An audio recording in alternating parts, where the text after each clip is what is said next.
Hey friends, Lee Brown here, and picking tomatoes in my garden today. This one happens to be grocery store perfect looking, which to be honest, I didn't expect because that never ever happens in my garden.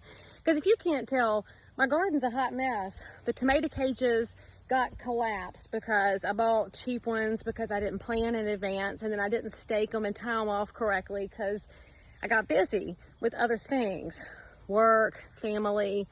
Frankly, just rather take a nap sometimes than mess with the garden. And so it got away from me. The weeds got away from me. There's anthills in here. And then the squash borers got into my squash, but they did leave me 2 plants. But still, I got tomatoes. I got green peppers. We're at the end of the squash, and I've made more pickles than anybody should ever make with the cucumbers, and yet here's one more on this vine because these things give and give and give. And when you make a garden, you all know the very first time that it makes, you're the happiest person ever. And then by this point in the season, you're like, I'm good already. But then give us a month and we all miss the fresh vegetables again. But instead of that really perfect tomato, I'm intrigued by this one, which hardly looks like a tomato.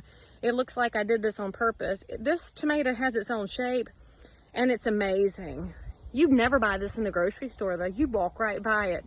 But isn't this most of us? We're perfectly good. We're gonna be amazing on the inside and we can make any recipe you wanna make with us. But most people will walk by because it doesn't look right and it doesn't look perfect. Gardening should always teach us that perfection means very little. It's about the place you start and the results of it. In fact, the Bible tells us that you're gonna reap what you sow.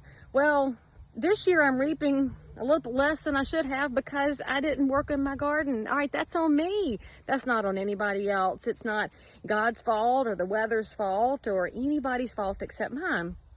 But the beauty is, because I started off right, got a lot of work done tilling the garden up.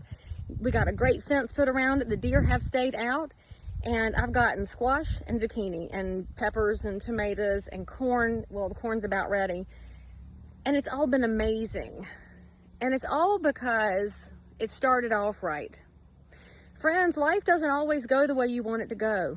And things get rough. And you may want to just say, forget it, it's pointless.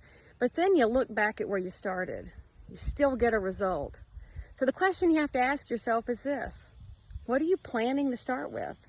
If you plant good things, even if there's hiccups along the way, you're probably gonna get a good result. But if you never get started and you never plant anything, you're not gonna get anything at the end. So think about that as you go into today. What are you gonna plant? What are the seeds? What is the end result that you want? Because a little patience, a little sunshine, and a little bit of prayer goes a long way. And frankly, it's all worth fighting for.